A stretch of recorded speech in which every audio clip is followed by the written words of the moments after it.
tickets for August. And of course, she's still not playing, or now she's not playing again.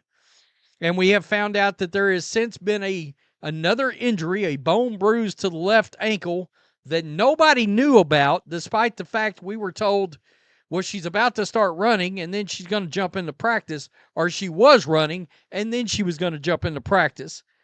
When it sounds like now, no, that's not what's going to happen here.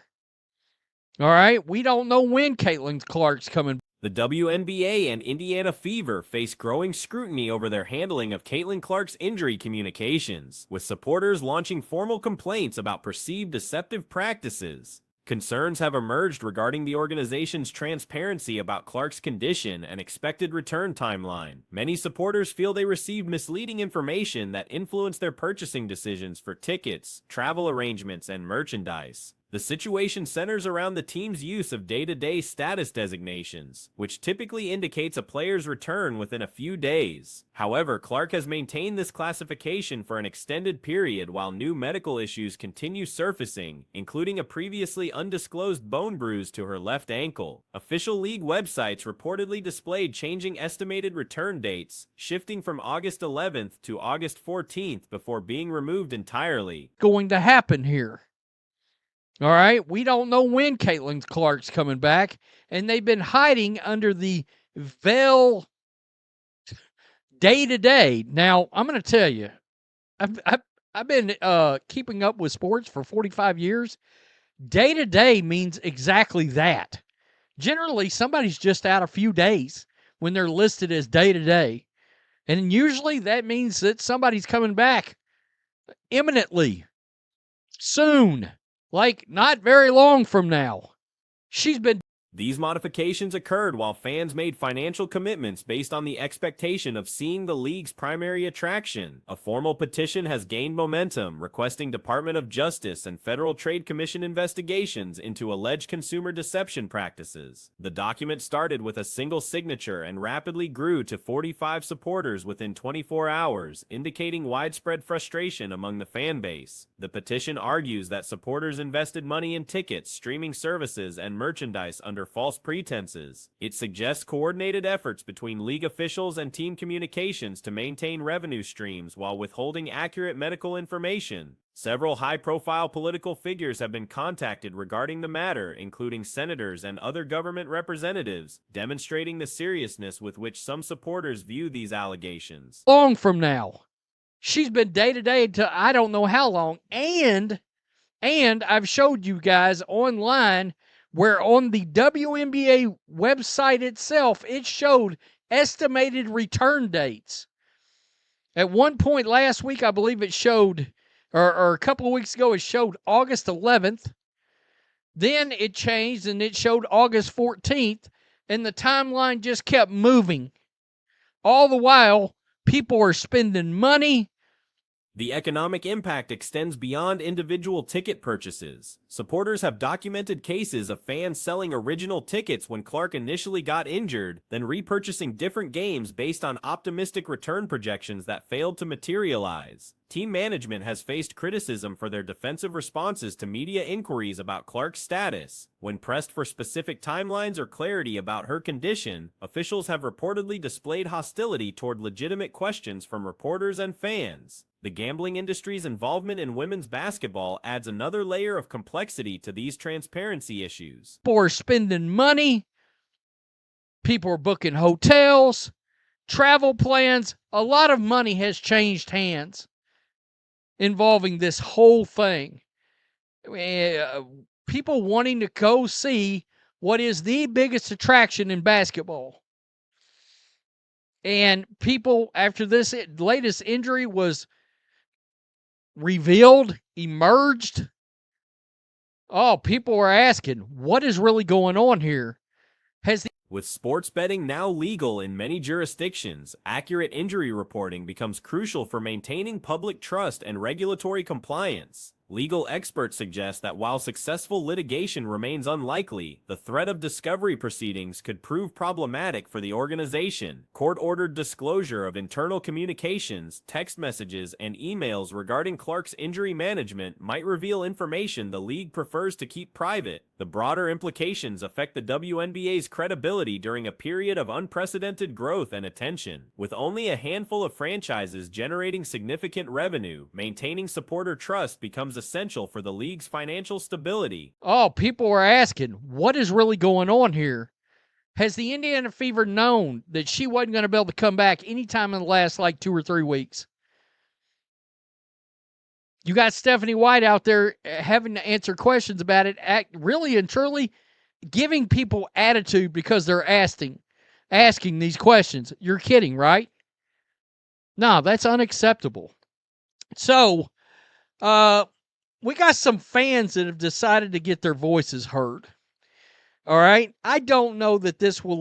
Past precedent shows similar communication inconsistencies, where players listed as unavailable suddenly appeared in games the following day, creating confusion about the reliability of official injury reports. This controversy occurs alongside other legal challenges facing the league, including allegations of civil rights violations related to on-court treatment of certain players. Multiple incidents involving seemingly excessive physical contact have drawn scrutiny from former government advisors and civil rights advocates. The combination of these issues creates a challenging environment for league leadership, who must balance revenue generation with transparency requirements that come with operating a legitimate professional sports organization. Congressional hearings or federal investigations, regardless of their ultimate outcomes, would generate significant negative publicity for a league attempting to capitalize on recent popularity gains. Fans that have decided to get their voices heard.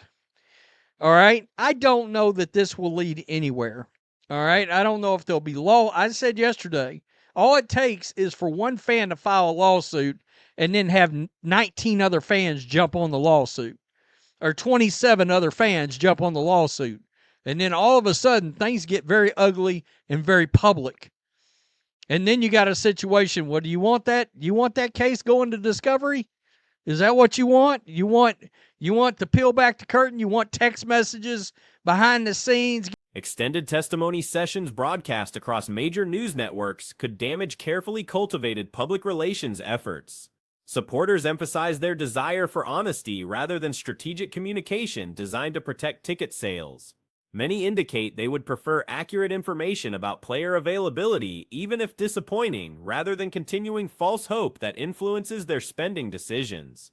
The situation highlights the delicate relationship between professional sports organizations and their supporters, particularly regarding the balance between protecting competitive advantages and maintaining consumer trust. Industry observers note that basketball fans often follow individual superstars rather than entire teams, making accurate availability information crucial for attendance and viewership decisions. Curtain, you want text messages behind the scenes getting revealed and emails and all this stuff regarding Caitlin Clark and her injury?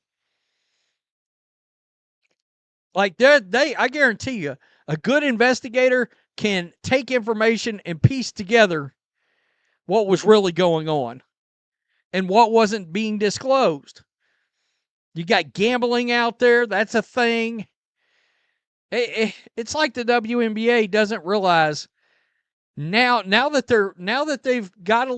Historical examples from men's basketball demonstrate how misleading injury communications can permanently damage fan loyalty. The petition represents an unusual step in sports fan advocacy, moving beyond social media complaints toward formal government intervention requests. Whether federal agencies will investigate remains unclear, but the initiative demonstrates growing frustration with current communication practices. As the situation develops, the league faces pressure to establish clearer protocols for injury reporting that balance competitive concerns with consumer protection requirements. The outcome may establish important precedents for transparency standards across professional sports. Little popularity. They got about, 7 teams in the league, 6 teams in the league that really seem to be potential moneymakers. I mean, hell, they're going to have to carry the rest of the league, but you know what I'm talking about, and you get my point. Right here, urge the DOJ, Department of Justice, and the Federal Trade Commission to investigate the WNBA's misleading practices.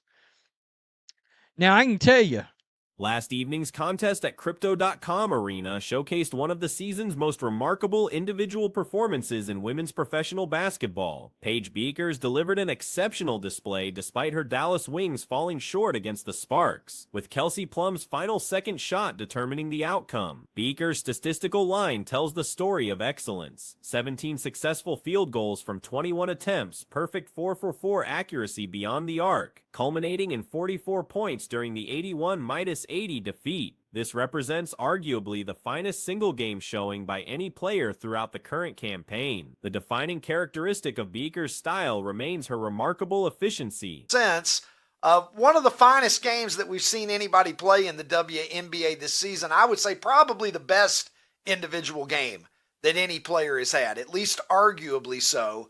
Paige Beckers, 17 of 21 from the field, 4 of 4 from three-point range, putting up 44 points in a losing effort as the Wings went down 81-80 last night. And the word that I have used on the program, those shooting numbers demonstrate precision rather than flashiness, a methodical approach that consistently produces results without generating the spectacular moments that captivate casual observers. Unlike Caitlin Clark's jaw-dropping style, Beckers operates differently. Clark revolutionized expectations by attempting shots from previously unimaginable distances, pulling up from ranges typically associated with elite male players like Stephen Curry or Damian Lillard. Those moments created viral social media content, forcing viewers to replay footage multiple times while questioning what they witnessed. Clark's initial exposure came through exactly such highlights, deep three-point attempts that seemed impossible for women's basketball.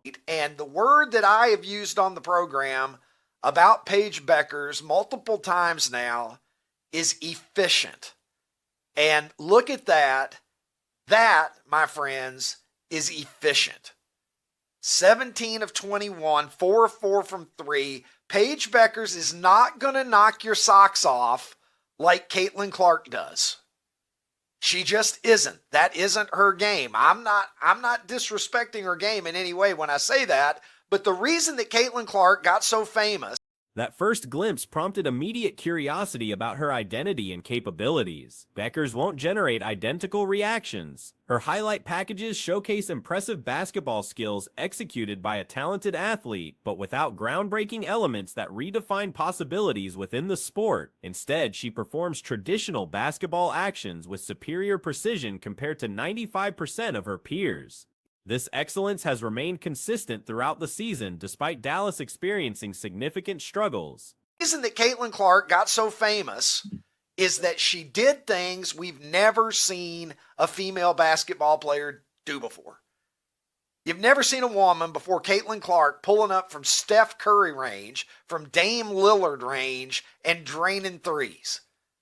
It just didn't happen. And the first time I saw Caitlin Clark do that, it was on X, and I had to run the tape back, watch it again. Then I watched it a third time, and I said, the Wings continue battling for respectability in the standings, but Beekers' contributions have exceeded all expectations while living up to her considerable reputation. Her background explains this success. Training under Gino Auriemma at UConn provided education from women's basketball's most accomplished coach within the sport's most successful program. Auriemma represents the equivalent of John Wooden's legacy at UCLA, a standard of excellence that produces elite professional players consistently. UConn's track record includes developing stars like Breanna Stewart and Maya Moore, establishing the program as basketball's premier finishing school. To the third time, and I said, who the hell is that?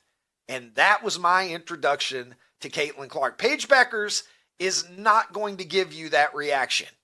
You can watch Paige Beckers highlights all day, and yes, she will make impressive plays because she is an impressive player.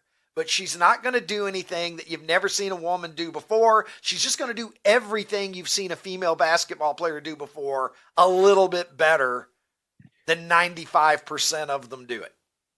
And it has been on. Walkers learned within this proven system before translating those skills to professional basketball. Current discussions comparing Buckers and Clark hold legitimate merit given Clark's disappointing season. Clark remains the league's most compelling individual asset, but injuries have derailed her sophomore campaign completely. The latest updates regarding Clark's status bring concerning news. After missing action since July 15th with a groin problem, attempts at individual workouts have resulted in an additional ankle injury. Before, a little bit better than 95% of them do it. And it has been on display all season. The Dallas Wings are terrible. I think they're still, I don't even think they have double-digit wins yet, Tim. You can keep me honest on that claim. But the Wings have had a rough go of it, but it certainly is not because of Paige Bueckers, because she has been everything she was advertised to be and more.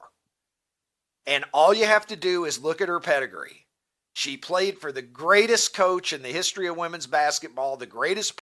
This compounds an already frustrating situation for someone expected to build upon her outstanding rookie performance. Clark's 2024 debut season showed steady improvement after initial struggles. The first quarter of that campaign presented challenges, but subsequent months demonstrated the exceptional abilities witnessed during her collegiate career at Iowa. An off-season of preparation, rest, and professional development suggested natural progression for her second year. Predictions included potential MVP consideration based on expected growth following her rookie experience. Greatest coach in the history of women's basketball, the greatest program. It's just a fact. Gino Auriemma's the John Wooden of women's basketball. UConn is the equivalent of what UCLA was when Wooden was there. And Paige Bueckers learned from the best coach in the best system, and now she has taken those skills to the next level, like so many other great UConn players have, whether we're talking about Breanna Stewart, whether we're talking about Maya Moore, whoever we're talking about. Instead, 13 games played may represent her complete 2025 contribution, a disappointing outcome for both Clark and league popularity. Fortunately, television ratings indicate sustained interest despite Clark's absence. ABC's coverage experienced 13% viewership increases compared to previous seasons, though All-Star game numbers declined 36% without Clark's participation. Overall seasonal numbers suggest growing audience engagement beyond Clark's individual draw. ABC scheduled 12 games with 5 featuring Indiana originally. UConn players have, whether we're talking about Breanna Stewart, whether we're talking about Maya Moore, whoever we're talking about, we know that UConn is a factory for elite female basketball players. And Paige Bueckers, I've seen enough to know she's going to have an incredible WNBA career. And right now, if you want to have the conversation, who's better, Paige Bueckers or Caitlin Clark? It's not a crazy conversation at this point. It really isn't, because Caitlin Clark, who is my favorite player still in the league, she has really had a lost season. Clark appeared in only 3 of those nationally televised contests due to health issues. The 13% ratings boost despite limited Clark exposure provides encouraging evidence of broader league appeal development. Clark undoubtedly remains the league's most valuable marketing asset by substantial margins. Her importance to public visibility and commercial success exceeds all other players combined. However, sustained ratings growth during her absence suggests successful foundation building for long-term expansion. She has really had a lost season, and what we're hearing now is not good news. We've been waiting a long time to get an update on the groin injury that has kept her out since July the 15th.